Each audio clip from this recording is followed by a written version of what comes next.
My name is Hans Martin Buff. I am a recording engineer and music producer, and I love immersive audio. So I've been in sound for 30 years now, actually this year, so I've got out of sound school in 1993, and I never thought I'd be in sound, actually. I always loved pop music, rock music, and I was in bands in school, but I never thought I'd be into that. I certainly wasn't technical. It's a long life story, but my interest intensified, and I guess the one thing that really triggered it was I'm a big fan of the Beatles to this day. And in the late 80s, I found a book called The Beatles Recording Sessions by a guy named Mark Lewison. And it's kind of a diary of every day what they did in the studio. And me not having any idea about studio work other than just demos for my bands. Read this, and it just sounded like so much fun. And so I guess that kind of opened the mental door that I went through in the end, becoming a recording engineer and music producer.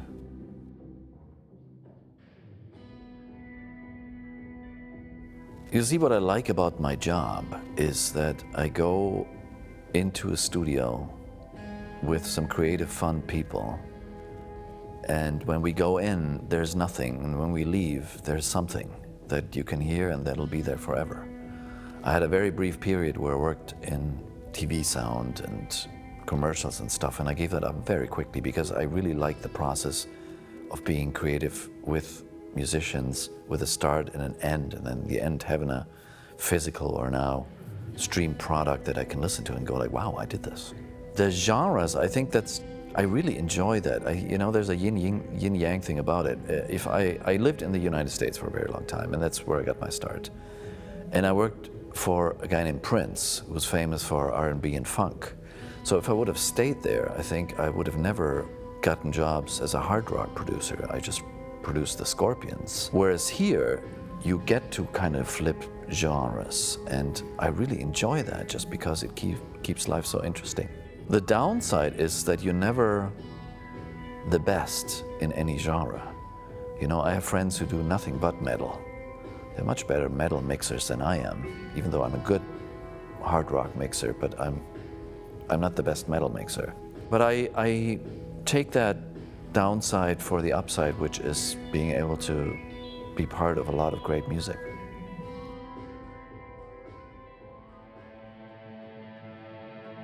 You see, I've always been very, very skeptical when it comes to stuff beyond stereo. Because in those 30 years I've been doing it, I clearly, I've been part of the 5.1 thing, not because I wanted to, but because it was just around and it's something that people wanted. So I've done some really shit mixes in 5.1 and some really great mixes in 5.1, but I've never gotten love or hate for it because nobody heard it. To this day, I think, now with Dolby Atmos and 12 speakers, I think I know everybody, at least with 1 degree of separation, that has 12 speakers in their house and is geeky enough to sit in the middle to listen to stuff. Movie's different, but like with sound, it's something for the specialists. It's not something for everybody. And I really like making music for everybody. And then a friend of mine played me a binaural version of a 5.1 mix, like a Beatles mix and a Pink Floyd mix. And I thought it was a game changer, so I could just put on regular headphones and listen to a surround mix. I think, oh, that's different, because then, if you can listen to it while you drive to work, on the tram, or while you're on the train, or while you're jogging, or whenever you wear headphones, if you can do that, that'll open a whole new lane of avenues. And then I really got into it, first as a concept, and then really figuring out what's necessary to make great music for it. So that was my start.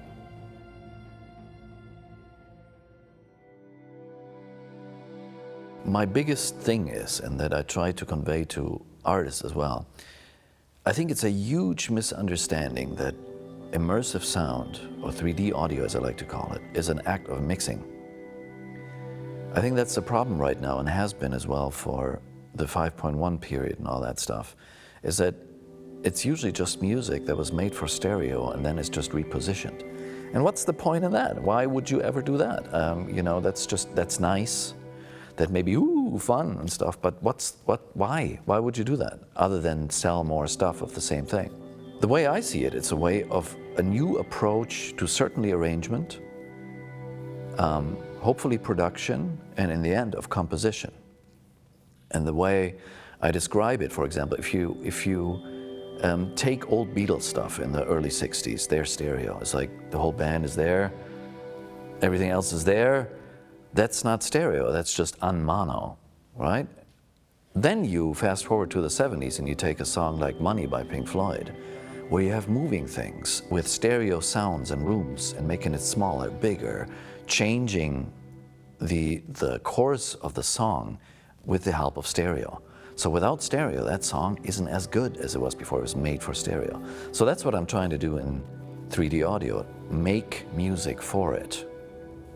We also used to stereo and how it works that we don't think about it much. The fewest of, let's say, recording engineers or producers know stereo theory, me included. I never, I knew some arrays that you do to record stereo, from the classical decade to whatever A, B, X, Y things, but I never thought about it. It's just how you do it. And the difference is that when you approach immersive, you have to think about how things strike you from various positions. So for example, if you take a vocal in a pop song and you put it behind you, why would you do that? Because you have to think about it. Sounds that come from behind us startle us, and that's why we're still alive. You and I probably have the same ancestor long enough back, and the reason you and I exist is because that ancestor at some point heard a in the back, and he went like this, and went, jumped to the left. So he moved his head, was startled from the back, jumped to the left to avoid the tiger. So something from behind startles you. So if you want to put a vocal behind you, you want to startle people. You want to draw attention to that. So my point is, you have to have a very conscious idea of how you want to guide attention. And if you got that one down, you have a lot of fun with immersive audio.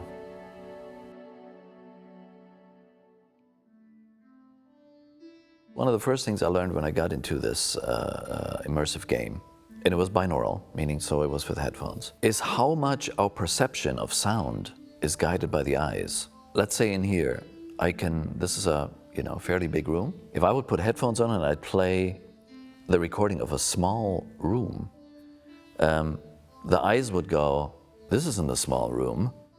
And because the eyes go, it's not a small room, it's fake, the brain says, well, the eye said it's fake, so it's fake. So you can't do realistic, because as soon as you leave the environment that it represents, it's not going to work for you. So the creative approach to immersive is to fuck up reality as much as you can in a way you want it to be fucked up. You take reality, you break it in half, you create and guide attention and emotion. And that's what I like about it. I think that's why it's better than stereo, because you can do that even more. You can make enormous changes in the impact music has on you. And that's why I say mixing itself is really tough, because if you have very little to mix with, you can't create realities. You can just reposition sounds. And creating realities is what it's all about. I'll give you an example. So I've worked with this German band, very popular hip-hop outfit from the beginning of German language hip-hop, called Die Fantastischen Vier. Very good, actually. And I did 3 projects with them last year that really symbolize what I can do. So the first one was an Atmos mix for a re-release of a DVD, now Blu-ray, that they released a couple of years ago. So some anniversary thing. And for that, I got a very limited amount of pre-mixed stems, less than 10.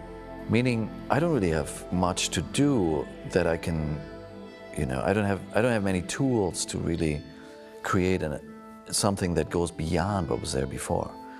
So in that case, my approach is to just match the impact and the beauty of what's there, and to add a couple of elements and make it worth their time. And so that's the most basic step.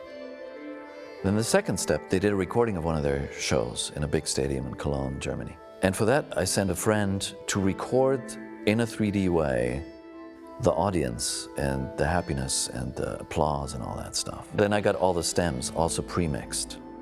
So all of a sudden, what I could create was a realistic experience of really being in the audience, more or less. Kind of making the music bigger than stereo, but not much. But with the added effect of actually being there. So I think that's actually the first time the band could listen to themselves on stage.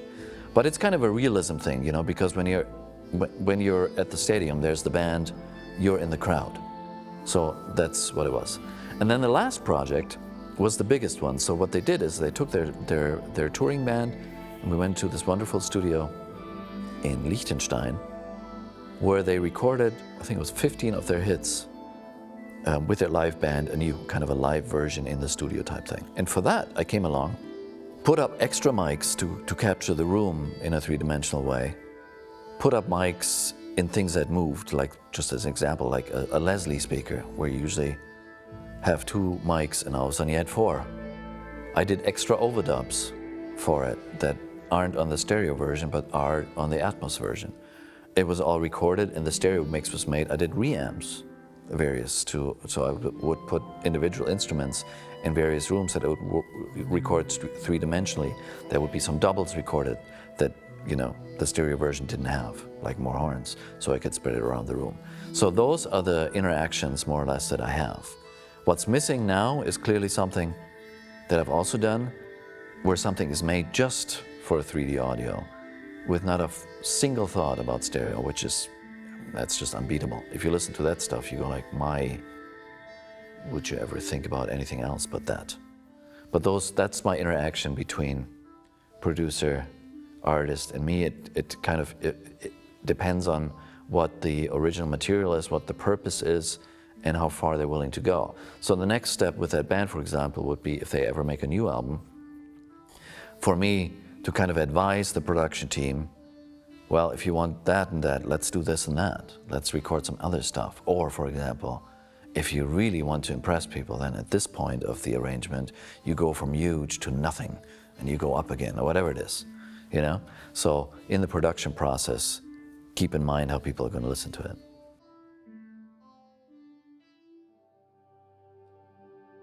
I've never mixed a live show in my life. In all those 30 years, I've never done a live show. And I won't here as well. What I'm doing here is I am the guy who prepared the 3-dimensional basic space and who will guide the live mix of things in a 3-dimensional way. I'm not the guy who's doing the front of house stuff. It's a totally different thing. I mean, one of the reasons I've never done it is that the school that I was in kind of looked at it as, you know, like both dentists and psychiatrists are doctors, but you wouldn't go to have your teeth fixed to a psychiatrist. So it's the same pool of knowledge for totally different purposes. And I can totally confirm that because I assisted, you know, in the beginning of my career, I assisted many better engineers than I was at the time. And the live dudes were totally different than the studio guys. Much less sentimental approach, you know, sometimes more, just as effective, but totally different.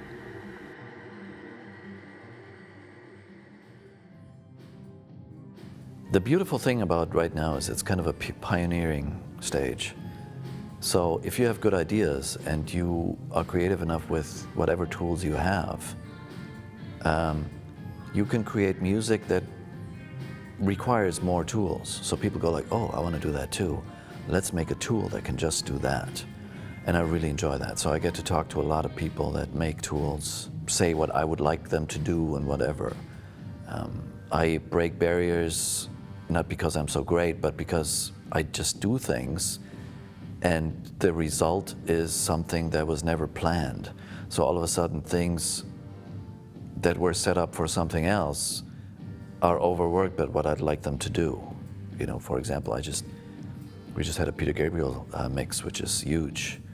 And really fun. And the file that I delivered, the Atmos file, is so big that the delivery systems of the people that, you know, the record company usually gives the file to then put it into the cloud, put it into the streaming services, went, Ugh! So it actually took them like 3-4 days to figure it out. And I think if I wouldn't have done it for Peter Gabriel or some unknown person, they wouldn't have gone through the trouble. Tools, as in creative tools to just have fun, are few and far between. Like, you know, it's completely normal for somebody to just turn on, let's say, a keyboard, and there are some presets that are stereo. They move left and right, or just have a big space that use the stereo thing.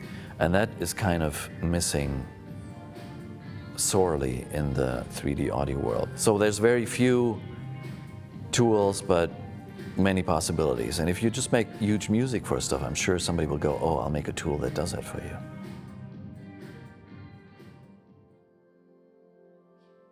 On most streaming services, with the exception at this point of Spotify, I believe is the only exception, will stream Dolby Atmos, and then whatever your setup is, you can listen to it on headphones, your 12 speakers, a smart speaker, whatever it is. 60–70% is what I'm aware of people that listen, of music that's being listened to is listened to on headphones.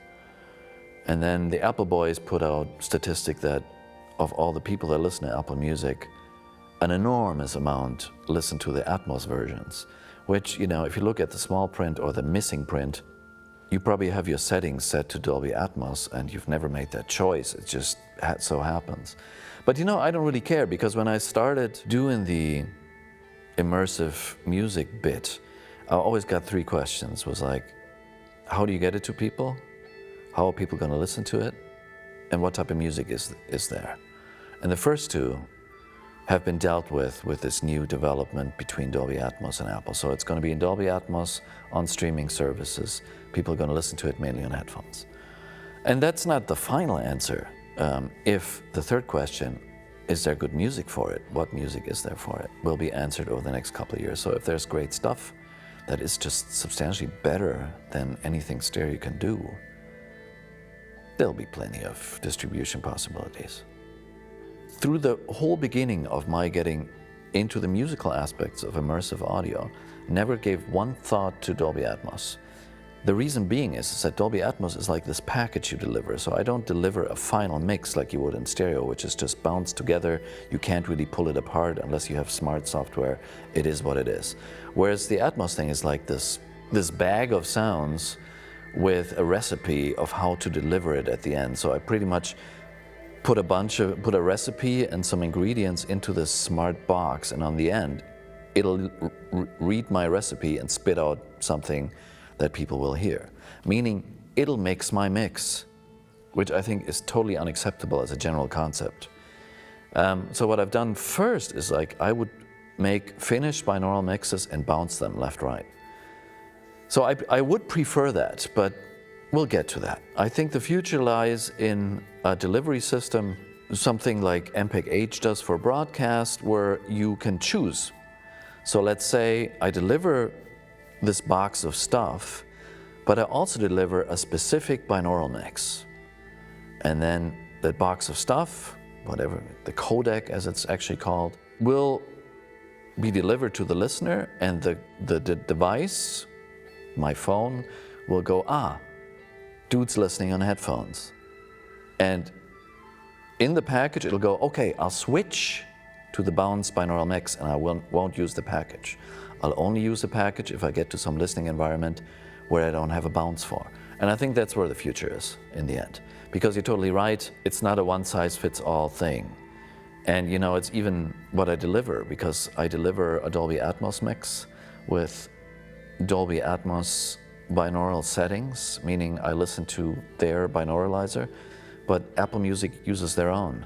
I have no influence on, you know, 3 different people on 3 different streaming services will hear something slightly different, and that's just annoying as hell, but it'll come. When I tell artists that their mix, even on, let's say, something like Apple Music, will sound different in a year than it does now because they tweak their algorithm, they go like, what? Because you don't want that. That's the opposite of creative control. So I think that's really, really unfortunate. But once again, I'm an optimist, and I believe once the music establishes itself, the technology will follow, because we're in kind of a weird situation right now, you know? So two companies that are tech companies, specifically Apple and Dolby, decided that now we all shall have Dolby Atmos. And then there are a couple of other companies that make it possible with headphones and speakers and whatever it is. So there's all this store of stuff, how you can listen to it, but there's nothing to listen to. So it's completely in reverse. So that pot of gold needs to be filled first for something to come around that serves the music. Right now, music is made to serve the format. That's not okay. It should be the other way around.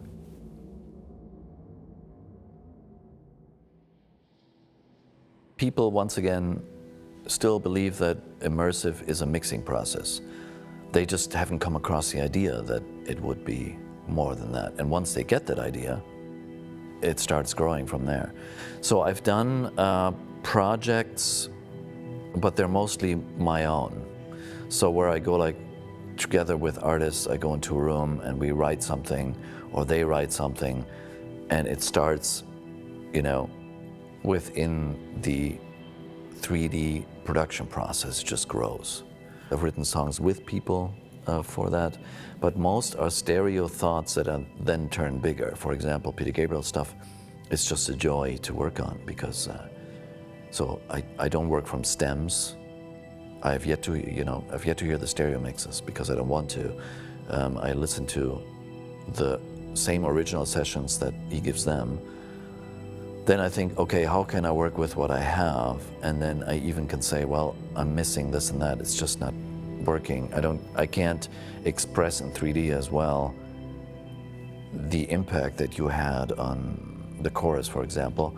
And then I get to record more things, so they're more overdubs specifically done, so it works for 3D. And he's amazing because he really understood my speech about you have to make music for it to work, not just reposition stereo. And he says, I don't care if it's the same thing, as long as both stereo and immersive are great, and great they are. So.